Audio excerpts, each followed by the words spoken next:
창세기 39장 7절 23절 말씀.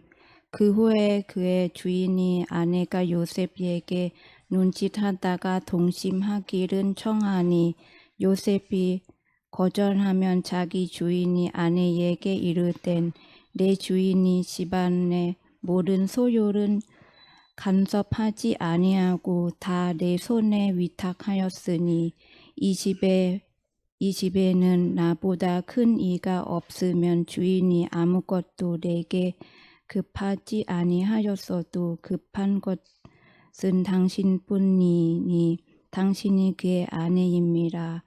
그런즉 내가 어찌 이 큰 악은 행하여 주님께 죄를 지으리까. 여인이 날마다 요셉에게 청하였으나 요셉이 듣지 아니하여 동심하지 아니할 뿐더러 함께 있지도 아니하니라. 그러한 때에 요셉이 그의 일은 하러 그 집에 들어갔더니 그 집 사람들은 하나도 거기에 없었더라. 그의 여인이 그의 옷을 잡고 이르되 나와 동심하자. 그러나 요셉이 자기의 옷은 그 여인이 손에 버려두고 밖으로 나가매 그 여인이 요셉이 그의 옷은 자기 손에 버려두고 도망하여 나감을 보고 그의 여인이 집 사람들은 불러서 그들에게 이르되 보라, 주인이 히브리 사람은 우리에게 데려갔다가 우리를 회롱하게 하는도다. 그가 나와 동침하고자 내게로 들어오므로 내가 크게 소리 질렀더니 그가 나의 소리 질러 부름은 듣고 그의 웃음은 내게 버려두고 도망하여 나갔느니라 하고 그의 옷은 곁에 두고 자기 주인이 집으로 돌아오기를 기다려 이 말로 그에게 말하여 이르되 당신이 우리에게 데려온 히브리 종이 나를 희롱하려고 내게로 돌아왔으므로 내가 소리 질러 불었더니 그가 그의 옷은 내게 버려두고 밖으로 도망하여 나갔나이다. 그의 주인이 자기 아내가 자기에게 이르기를 당신이 종이 내게 이같이 행하였다 하는 말은 듣고 심히 노한지라. 이에 요셉이 주인이 그를 잡아 옥에 가두니 그 옥은 왕은 제술은 가두었는 곳이었더라. 요셉이 옥에 갇혔으나 여호와께서 요셉과 함께 하시고 그에게 인자를 더하사 간수장에게 은혜를 받게 하심에 간수장이 옥중 제술은 다 요셉의 손에 맡김으로 그 재반 사물은 요셉이 처리하고 간수장은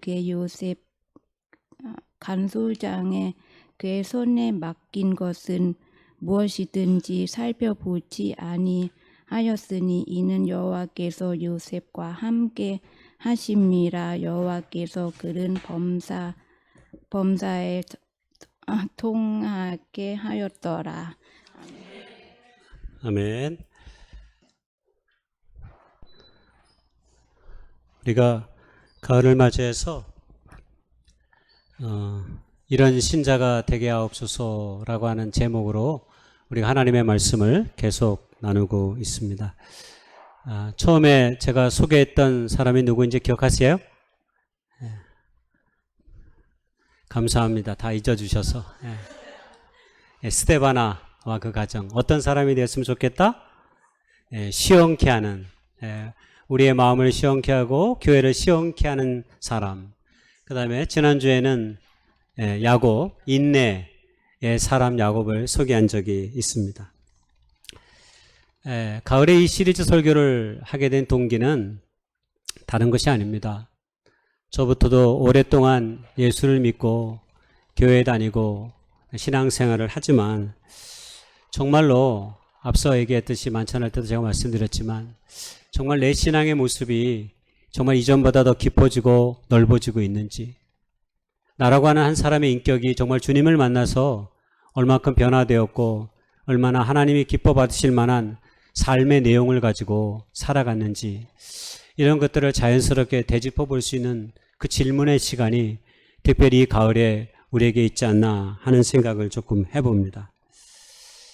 그러나 여전히 뒤돌아보면 아직도 정말 자기중심적 신앙의 삶, 아니 신앙이라고 말할 수 없을 정도로 여전히 내 안에 머물고 있는 삶을 살아갈 때가 많이 있다라는 생각을 해봅니다. 조금 어른들이 늘 하는 말로 철 좀 든 신앙인의 모습으로 살아갔으면 좋겠는데, 여전히 삶의 한 구석을 보러보면 어린아이 같은 모습들이 많이 남아있다 하는 생각을 고백지 않을 수 없습니다. 여러분, 철 좀 들어라 할 때 그 철이 뭔지 아세요? 이게 사리를 분별하며 판단하는 힘이나 지혜를 가리키는 말입니다. 이게 순 한글 말입니다. 순 우리 사전에도 있는 말이에요. 철이라는 말이. 그래서 우리가 철부지 그러면 어떤 뜻입니까? 어리석고 분별을 못하는 사람, 이렇게 얘기합니다. 우리가 철부지의 신앙을 조금 벗어나서 정말로 주님을 닮아가고 우리를 통해서 예수 그리스도의 영광이 드러나고 하나님의 놀라운 구원의 역사를 우리가 우리의 삶으로 써갈 수 있다면 그것보다 더 복된 일이 없다 하는 생각을 조금 해봅니다. 특별히 이 가을에 많은 인물들을 우리가 좀 바라보면서 하나라도 좀 닮으려고 하는 아름다운 신앙의 열망이 바라기는 우리 가운데 좀 있었으면 좋겠다 하는 생각을 합니다. 그래서 우리의 마음이 좀 이전보다 깊어지고 넓어질 수 있는 그런 기회가 좀 많이 있었으면 좋겠다 하는 생각을 갖습니다. 오늘은 특별히 함께 볼 사람이 요셉입니다. 오늘 요셉이라고 하는 인물을 바라보면서 그가 가진 신앙의 영적 순결함이 어떻게 하나님의 역사를 이루어 가는지를 좀 생각해 보려고 합니다. 한 사람의 믿음과 신앙이 깨끗하게 하나님 앞에 세워졌을 때 하나님께서 그 삶을 어떻게 세우는지, 어떻게 그 삶을 만들어 가시는지를 우리가 요셉의 생애를 통해서 우리가 다시 한번 깊은 교훈을 가질 수 있기를 소망합니다. 우리가 잘 알듯이 요셉은 17살의 나이에 형들에 의해서 미디안 상인들에 의해서 은 20에 팔림을 당했습니다. 형들이 동생을 죽이려 하다가 그냥 은 20에 상인들에게 노예로 팔아버렸습니다. 미디안 상인들은 이 자기가 20을 주고 산 요셉을 보디발이라고 불리는 당시 애굽왕의 경호대장에게 다시 돈을 주고 팔았습니다. 그래서 요셉은 이 보디발의 집에서 노예 생활을 하게 된 거죠. 보디발의 집에서 노예를 하는 요셉은 그런데 열심히 일했습니다. 농땡이 치지 않고 노예로 살면서도 열심히 일해가지고 보디발의 눈에 띄었어요. 가만히 들여다보니까, 지켜보니까 저 노예는 다른 노예들과 같지 않고 자기가 주어진 일을 주인이 보나 안 보나 너무 열심히 일한 거예요. 그리고 티가 나는 거예요. 뭔 일을 요셉에게 맡기면 아름다운 결과를 맺게 되는 것을 보고 보디발의 마음이 많이 흡족했습니다. 그래서 그에게 좀 더 중요한 일을 맡기면 그가 일을 잘할 수 있겠다라는 생각이 들어서 보디발이 그에게 자신의 집에 있는 가산을 다 맡기기로 결정을 합니다. 놀랍고 말도 안 되는 일이 벌어진 거죠. 자기 집에 노예로 풀려온 사람에게 자기 집의 가산을, 그것도 이집트 사람도 아니고 이방인의 사람을, 노예로 끌려온 사람에게 그 모든 가산을 맡겼으니 말입니다. 엄청난 특혜입니다. 아마 노예로서는 상상도 할 수 없는 아마 삶의 성취를 이룬 요셉이라고 말할 수 있겠죠. 그런데 우리가 오늘 본문의 내용이 그것인데 뜻하지 않은 일들이 벌어졌습니다. 바로 보디발의 아내가 요셉을 유혹한 것입니다. 17살의 나이에 팔려와 30살에 애굽의 총리가 되거든요. 요셉이. 그러니까 지금 이때는 아마 노예로 팔려와서 몇 년이 지난 후였을 거예요. 그러니까 기껏해야 많아야 20대 초반이나 중반의 나이였을 것입니다. 그리고 한참 성경에 또 말하기를 20대 초반의 이 요셉이 용모가 빼어나고 아름다웠다라고 말할 정도로 굉장히 요셉이 괜찮은 사람이었던 것 같아요. 방탄소년단의 비쯤 될까요? 그 정도 될 만큼 아주 멋진 청년으로 자라고 보여진 것 같아요. 그러니까 보디발의 아내가 마음이 혹했습니다.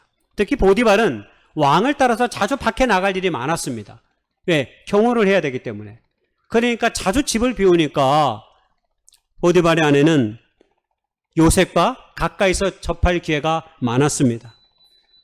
우리 집의 가산을 담당하고 있는 저 노예 청년을 보니까 일도 잘하고 거기다가 용모도 뛰어나고 사람도 괜찮아 보여요.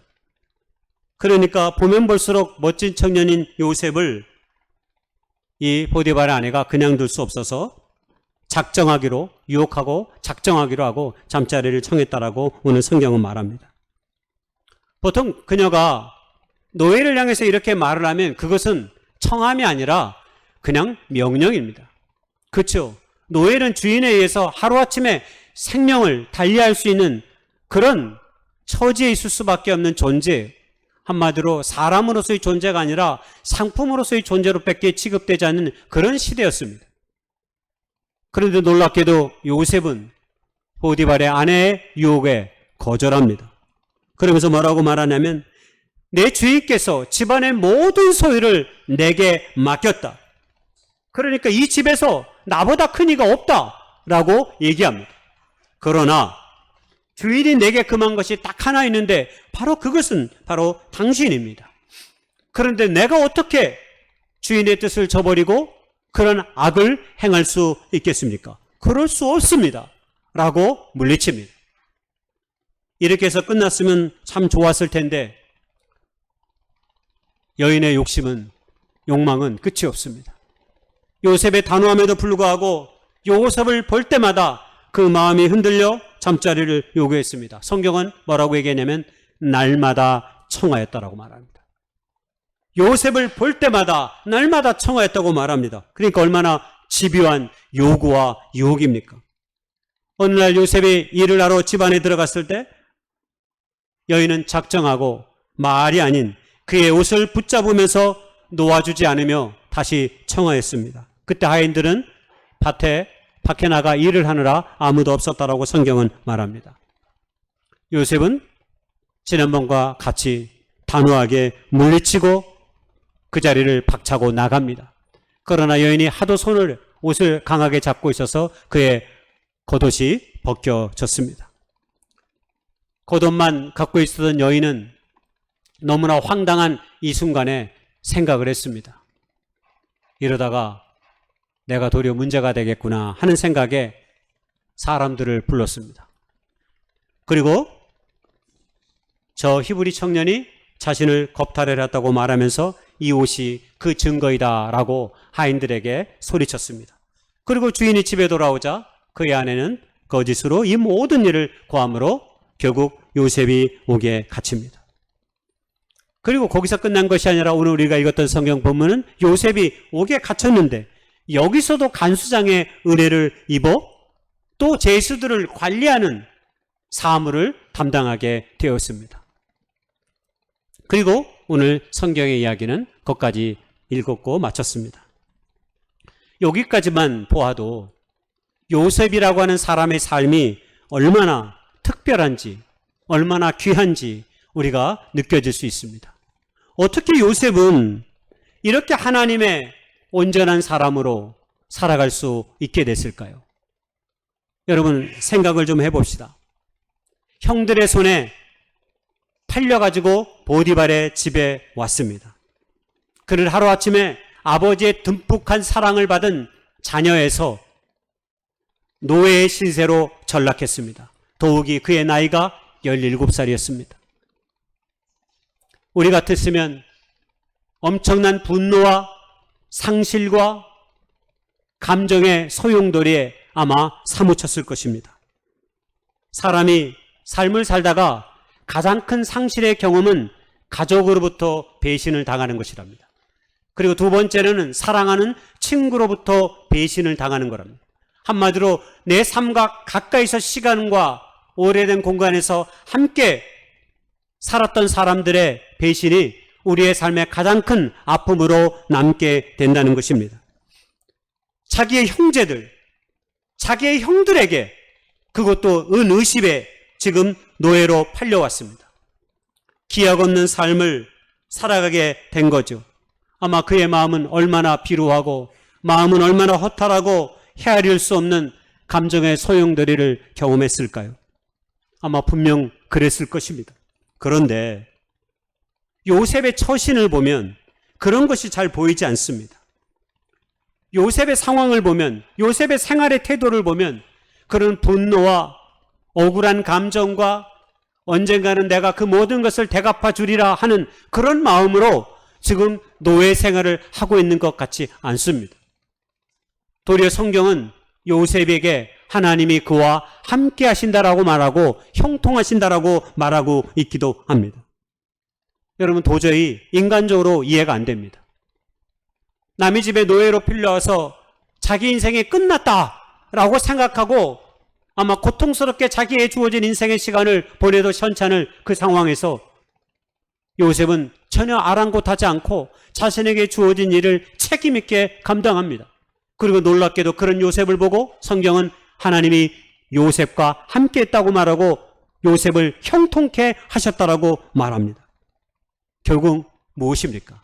하나님이 요셉을 붙들고 있는 것이죠.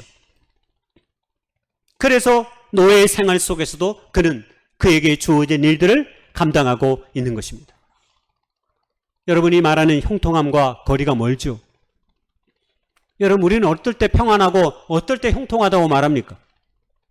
내가 마음으로부터 소원하고 꿈꾸고 계획하는 일들이 잘 이루어지면 우리는 그것을 형통하다고 말합니다. 그리고 내 삶에는 평안이 있구나 라고 얘기합니다. 그런데 지금 요셉의 상황을 보면 우리가 흔히 말하는 그런 평탄함과 그런 형통함과는 거리가 아주 멉니다. 그 이야기는 결국 요셉이 지금 비참한 노예의 신분에 떨어졌음에도 불구하고 그의 마음은 한결같이 정중동 흔들리지 않은 가운데 있었다라고 하는 것입니다. 그것을 성경은 하나님이 요셉과 함께 했다라고 말하는 거죠. 여러분, 그것을 알 수 있는 것이 요셉의 태도를 보면 알 수 있는 거죠. 여러분, 주인이 자기에게 어떤 일을 맡겼어요. 근데 내 마음이 지금 편하지 않아. 여러분 어떻게 생각해요? 목사님 나 못해요. 나 지금 힘들어요. 다 그렇게 얘기하시잖아요, 저한테. 제가 뭐 좀 한번 하시죠 그러면. 제가 지금 바빠요 목사님. 힘들어서 못합니다. 제가 할 일이 있습니다. 근데 요셉은 그렇게 얘기 안 한 거죠. 뭐라고 얘기한 거예요? 네, 알겠습니다 주인님. 제가 기꺼이 감당하겠습니다. 쉽게 말하면 이렇게 말한 거예요. 마음에 두려움과 분노와 적정의 감정으로 사로잡혀 있었다면 주인이 시키는 것들에 티가 났을 거예요. 여러분, 하기 싫은 건 다 티가 납니다. 그렇죠? 대답을 안 하시는군요. 다 티가 나요. 티가 나. 하기 싫은 건요 다 대충대충 해요. 교회 청소도 대충대충 하고 집안 청소도 대충대충 하고 하기 싫은 건 다 대충대충 하게 돼 있어요. 내게 누가 어떤 일을 시켜도 진정한 마음이 없으면 그냥 대충 합니다. 대충 해서 줘버리는 거죠.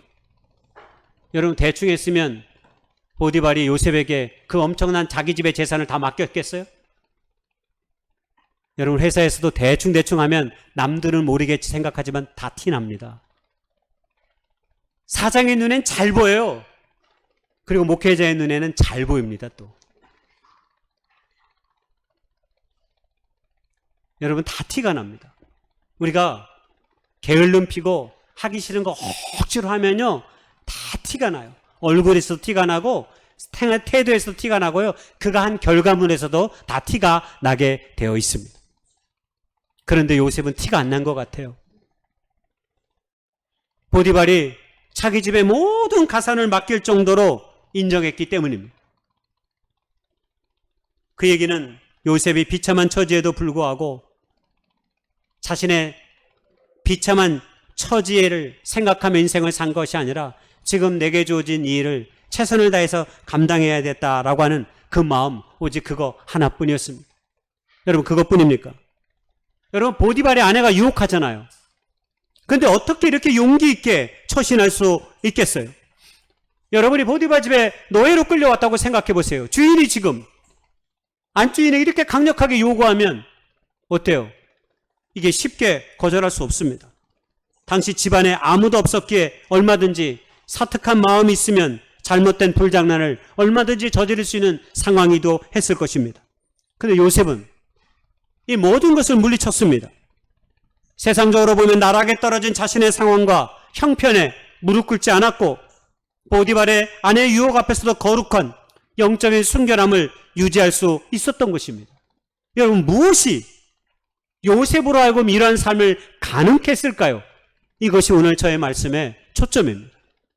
도대체 요셉은 어떤 삶을 마음에 담고 살았기에 이런 삶을 가능케 했을까요? 저는 그것이 바로 요셉을 향한 하나님의 꿈과 그리고 그 꿈을 주신 하나님에 대한 전적인 신뢰와 믿음 때문이었다라고 말씀드리고 싶습니다. 그것이 요셉의 생애 가운데 하나님이 놀라운 섭리의 역사를 이루어가는 것을 보여주고 있는 거죠. 여러분, 그것이 어떻게 보여졌는지 한번 요셉의 생애를 통해서 간단하게 이야기해 보려고 합니다. 여러분, 요셉이 어릴 때 꿈을 잘 꿨습니다. 심지어는 밭에 곡식단들이 있었을 때 요셉의 단에 형제들의 단이 다 자기에게 절을 했어요. 더 나아가 하늘의 해와 달과 별들이 그리고 11별이 요셉에게 절을 하는 그런 신비한 꿈을 여러 번 꾸었습니다. 이 꿈을 보면서 요셉은 하나님께서 나를 향한 어떤 계획이 있겠구나. 계획이 있으시니까 이런 신비롭고 놀라운 꿈을 자꾸 보여주시는구나 생각했습니다. 바로 자기 자신을 통해서 하나님의 놀라운 축복을 통로로 나를 삼으시려고 하는구나 하는 생각을 했던 거죠. 이 믿음과 이 신앙이 요셉에게는 어렸을 때부터 그의 마음속에 자리 잡고 있었던 것입니다. 그래서 자신에게 주어진 어떠한 상황 속에서도 두렵지 않는 삶을 살아가게 한 것이죠. 한마디로 마음속에 하나님이 나를 통해서 이루실 일이 있어서 나를 불렀고 하나님의 사람으로 살게 하신다는 이 믿음의 확신이 여러분 우리에게 있다면 우리는 두렵지 않는 마음으로 세상을 열어갈 수 있는 것입니다. 예전에 한번 소개한 이 강찬의 이 노래가 참 좋습니다. 오늘도 제가 아침에 한번 화장실에서 이빨 닦으면서 하나님을 만나면 끝난 것이다 열심히 듣고 불렀습니다. 여러분, 저 찬양의 앞에 구절이 마음에 듭니다. 모든 것이 끝났다고 말하는 사람들의 말을 듣지 말아라. 하나님은 아직도 너에게서 시선을 떼지 않았다. 세상에서 답을 찾지 말아라. 사람들을 의지하지 마라. 너의 모든 문제는 하나님만이 해결할 수가 있다. 언제나 불러도 저 가사의 말씀이 지난번에도 한번 소개했지만 너무 마음에 많이 와닿습니다. 그렇습니다. 우리가 상황과 환경에 무너지지 않는 삶을 어떻게 살아갈 수 있을까요? 우리의 눈을 들어 하나님을 바라보는 것입니다. 그리고 우리의 마음속에 주님이 나와 여전히 동행하심을 잊지 않는 것입니다. 하나님이 언제나 나를 지키시고 인도하신다는 그 생각, 내가 하나님의 거룩한 백성으로 여전히 세워져 있다는 그 생각, 여러분 그 생각이 우리의 신비에 자리 잡으면 우리는 결코 작은 어려움에도 고통에도 두려움에도 무너지지 않게 되는 것입니다. 여러분, 내가 조금 어려움을 당해서 내가 하나님의 자녀가 아닌 것이 되고 됩니까? 그렇지 않습니다. 내가 좀 어려운 일을 겪고 고통스러운 일을 겪어도 여전히 나는 하나님의 거룩한 자녀입니다. 여전히 나는 하나님의 손 가운데 있는 사람입니다. 그런데 이런 생각을 우리가 만약 갖지 못한다면, 이런 믿음이 오늘 우리에게 없다면 우리는 껍데기 신앙인이 될 수밖에 없습니다. 경건의 모양은 있지만 경건의 능력은 사라진 사람처럼 말입니다. 교회는 다니는데 정작 삶 가운데서 예수 그리스도의 향기란 찾아볼 수 없는 그런 사람으로 우리가 살아갈 수 있는 거죠. 여러분, 기독교 세계관 강사로 유명한 양승훈 교수라는 사람이 있습니다. 여러분, 이분이 물에 빠져 죽은 오리 이런 책을 썼는데 이 책 안에 자기가 경험한 한 이야기를 소개해요. 말 그대로 물에 빠져 죽은 오리의 얘기를 해요. 자기 동생이 자동차 근무하는 회사에 다녔는데 서울 본사에서 근무하다가 잘 나가다가 일산에 있는 회사의 부품 창고로 자리를 옮기게 됐대요. 그래서 마음이 되게 서운했대요. 그래서 이 울적한 마음을 달래기 위해서 창고 옆에 오리를 키울 만한 조그만 수영장이 아니고 그냥 물통이죠, 물통. 작은 물통을 하나 놔뒀대요. 그리고 나서 일과가 퇴근하기 직전에 오리 농장에 가가지고 청둥오리 한 마리를 사가지고 그 물에 넣어뒀다고 합니다. 그런데 다음날 아침에 와서 보니까 밤새 안녕할 것을 기대했지만 출근해 보니까 오리가 죽어 있었습니다. 아니, 오리를 그래서 들어서 앞뒤를 막 살펴봤는데 짐승에게 혹시 개에게 물렸을까봐 짐승에게 물린 흔적이 없어요. 아니, 그렇다고 수영 전문가인 오리가 물에 빠져 죽는다는 게 말이 됩니까? 그리고 그 물통이 해봤자 30cm 밖에 되지 않는 아주 작은 물통이고 그 정도의 얕은 물에 오리가 빠져 죽을 일이 없잖아요. 결국 화가 나가지고 오리 농장에게 찾아갔다고 합니다. 주인에게 따지시 물었습니다. 그랬더니 오리 농장의 주인이 한심하듯 쯧쯧하면서 그것도 몰랐느냐고. 이 오리는 오리 농장에서 부화하고 키운 오리입니다. 그래서 수영을 할 줄 모릅니다. 게다가 이 오리는 어릴 때부터 물속에 집어넣은 적이 없었기 때문에 깃털에 기름이 분비되지 않아 물에 뜨지를 않습니다. 잘 뜨지를 않습니다. 라고 말했던 겁니다. 저도 물에 뜨지 않는 오리를 이야기를 듣고 처음 알았습니다.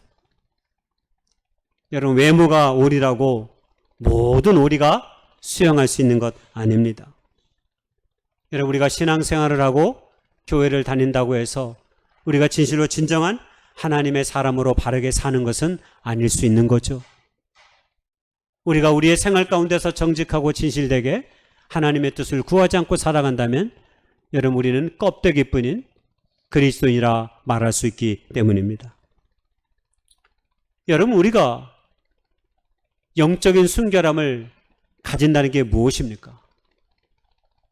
그것은 다른 것이 아닙니다. 하나님께서 언제나 나를 통해 일하실 것을 믿고 기대하며 사는 것입니다. 그리고 그 하나님이 내 삶의 주님 되심을 아는 것입니다.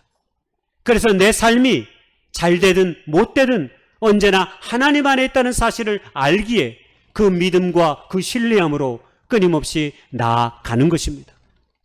순결함이란 불순물이 끼어들지 않는 것입니다. 오직 하나님 앞에 자신을 맡기고 세워 나가는 것입니다. 그리하면 하나님께서 우리를 붙드시는 거죠. 여러분, 성경의 인물 가운데 그런 대표적인 인물이 다윗입니다. 다윗은 이스라엘의 가장 위대한 왕이었는데 그가 처음부터 왕이었습니까? 왕으로 기름 부음 받고 나서 10년이 넘는 세월 동안 사울의 눈을 피해 광야로 도망다녔습니다. 여러분, 광야로 도망다닌 어느 날 너무나 배가 고파가지고 어떻게 했습니까? 제사장 아히멜렉을 찾아갑니다. 그리고 나서 나에게 빵을 좀 달라고, 먹을 것을 좀 달라고 말했습니다. 사무엘상 21장에 나오는데, 그런데 제사장 아히멜렉이 말하기를 네게 주어질 떡은 없고 내가 먹을 진설병, 즉 제단 앞에 받쳐진 떡은 있다. 그런데 이 떡은 네가 거룩해야만 먹는데 네가 너의 부하들이 그리고 너가 여자를 가까이만 하지 아니었다면 내가 주겠다라고 말합니다. 그때 다윗이 저렇게 얘기합니다. 참으로 여자를 가까이 하지 않았고 내가 떠난 길이 보통 여행이라도 부하 소년들이 성결하겠거든 하물며 오늘 그들의 그릇이 성결하지 아니하겠습니까? 라고 말했습니다. 사무엘상 25장에도 다윗과 그의 부하들이 얼마나 순결한 하나님에 대한 전적인 신뢰와 믿음 속에 있었는지를 보여줍니다. 역시 광야 속에서 이리저리 도망다니는 와중에서 있었던 이야기입니다. 마온에 살고 있는 나발이 양털을 깎을 때 그의 집에 먹을 것을 부하들을 보냈습니다.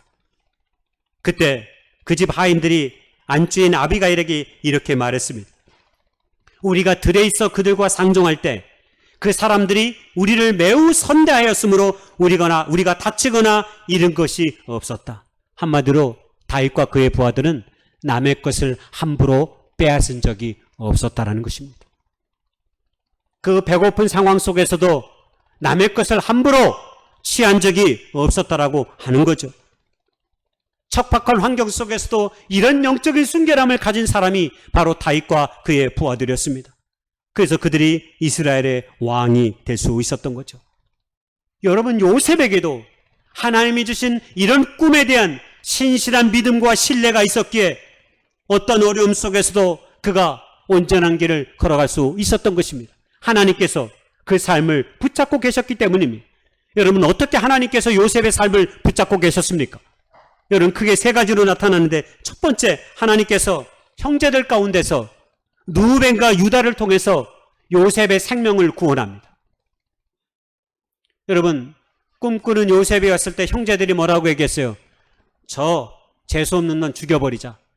우리가 맨날 우리가 자기들 앞에 절을 한다고? 저 못된 놈 저거 없애버리자 라고 죽일 계획을 세웠습니다. 그때 하나님께서 형인 맏형인 누벤의 마음을 움직이셨어요. 그런데 우리가 우리의 손으로 죽이지 말자.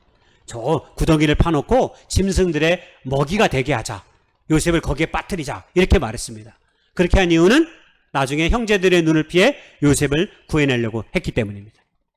그런데 그것도 모르는 네 번째 형 유다는 미디안 상인들을 바라보고 구덩이에 빠진 형이 없을 동안에 형제들에게 말합니다. 우리가 동생을 죽이고 그의 피를 덮어둔들 우리에게 무슨 유익이 있느냐.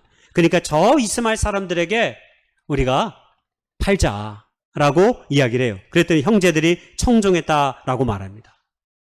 요셉은 누번의 손에서 한 번, 그리고 유다의 손에서 한 번 상인들에게 팔려감으로 죽음의 문턱을 넘어간 것입니다.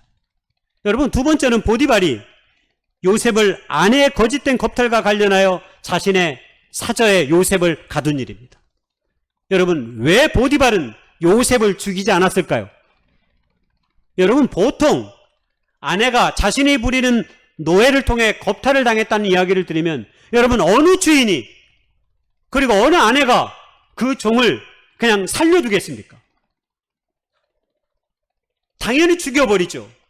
노예는 사람이 아닌 그저 상품과 같은 존재였기 때문이고 얼마든지 돈 주고 또 다른 노예를 살 수 있는 존재였어요. 근데 여러분, 보디발에게는 적어도 요셉이 그런 존재가 아니었습니다. 그러니까 죽이지 않고 자신의 사저에 감옥에 가두는 것으로 조치를 취하게 하는 것이죠. 한마디로 보디발이 요셉에 대한 믿음과 신뢰가 있었던 것을 보여줍니다. 요셉은 다시 한번 죽음의 문턱을 넘어섭니다. 하나님이 이루시는 역사 마지막 세 번째는 여러분, 요셉이 감옥에 갇혀 있을 때입니다. 이 감옥에 갇혀 있을 때 공교롭게도 애굽 왕의 술 맡은 관원과 떡 맡은 관원을 만나게 됩니다. 그리고 그들은 아마 왕의 암살 음모와 관련해서 잡혀왔을 것입니다. 그런 그들이 꿈을 꾸자 요셉이 그 꿈을 해석해 줬습니다. 술 맡은 관을 맡은 자에겐 당신이 3일 만에 풀려서 다시 자리로 복귀하게 될 것이다. 그러나 떡 굽는 자는 당신은 3일 후에 죽을 것이다 라고 예언했을 때, 꿈을 해몽했을 때 그 꿈대로 다 이루어졌습니다. 그런데 술 맡은 관원이 요셉의 당부에도 불구하고 요셉을 새카맣게 잊어버렸습니다. 근데 2년이 지난 후 애굽의 왕이 꿈을 꿨습니다. 애굽 내에서 아무도 그 꿈을 해석해 줄 사람이 없었을 때 술 맡은 관원이 그때서야 2년 전에 자기의 꿈을 해몽해 줬던 요셉을 떠올린 것입니다. 그리고 왕에게 찾아가 왕이여, 내가 여차여차 이런 일이 있었는데 당신의 꿈을, 왕의 꿈을 해석해 줄 사람을 알고 있습니다. 그를 불러다가 물으십시오. 라고 말했을 때 요셉은 애굽 왕에게 끌려와 요셉이 왕이 꾼 꿈을 해몽함을 통하여서 결국 총리 대신의 자리에 오르게 되는 놀라운 역사를 이루게 된 것이죠. 하나님께서 한 사람의 마음속에 은혜의 기억을 불러 일으킨 것입니다. 그리고 하나님이 이루시는 역사가 얼마나 놀랍습니까?